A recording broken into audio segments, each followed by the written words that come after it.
Welcome to ZB9 news. Harsha foundation ఆధ్వర్యంలో traffic అవగాహన సదస్సు కార్యక్రమం నిర్వహించడం జరిగింది. ఈ కార్యక్రమానికి ముఖ్య అతిథులుగా Godavarikhani traffic ACP Narasimhulu, traffic SI Ravi Prasad, degree college principal Rajesh, Harsha foundation వ్యవస్థాపక అధ్యక్షులు బూడిద హర్ష, లయన్స్ క్లబ్ నుండి లక్ష్మీవేణి పాల్గొని వాహనదారులకి ట్రాఫిక్ పై అవగాహన కల్పించారు. కాలేజీ విద్యార్థులు ఉత్సాహంగా పాల్గొని కార్యక్రమాన్ని విజయవంతం చేశారు.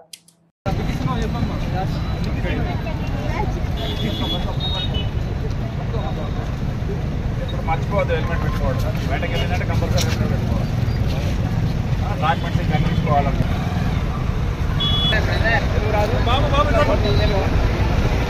सीट बेल्ट लगा है ना, उसकी हाँ keep it up, go on seat belt.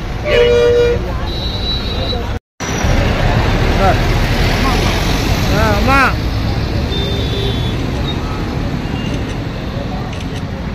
क्या मानता पार्टी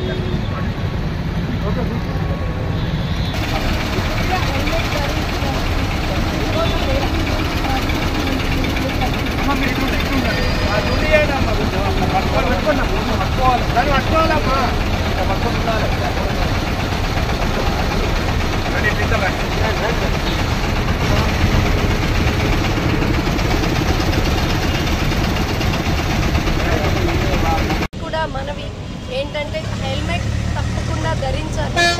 ఓవర్ స్పీడ్ పనికి రాదు.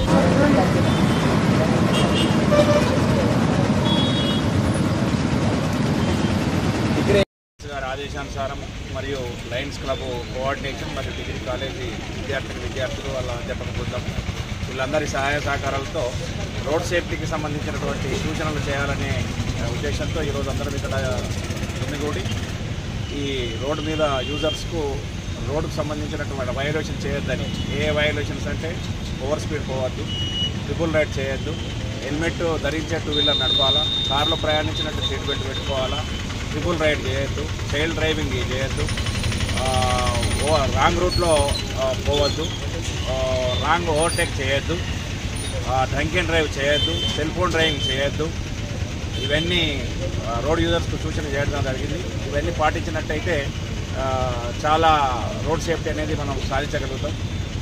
మేడం గారు చెప్పినట్టు దాదాపు భారతదేశంలో 1,50,000 మంది చనిపోతున్నారు. దాదాపు మన దగ్గరనే ఒక 7,000 మంది చనిపోయారు. అందులో యూత్ ఎక్కువ ఉన్నారు, మొత్తం యూతే ఎక్కువ ఉన్నారు. చనిపోయిన దాంట్లో ఎక్కువ యూతే ఉన్నారు. కాబట్టి దయచేసి యూత్ పర్టికులర్గా విజ్ఞప్తి ఏంటంటే, ఫస్ట్ మీ ప్రాణం చాలా గొప్పది, చాలా విలువైంది. మీరు టూ వీలర్ ఎక్కే ముందే చాలా ఆలోచించి రోడ్ సేఫ్టీ ముందు వచ్చే వాళ్ళు ఏ విధంగా వస్తున్నారో మనం ఏ విధంగా ప్రయాణించాలనేది ఆలోచించి డ్రైవ్ చేసినట్టయితే సేఫ్గా మనం ఇంటికి బయలుదేరి ఇంటికి క్షేమంగా తిరిగి వస్తాం.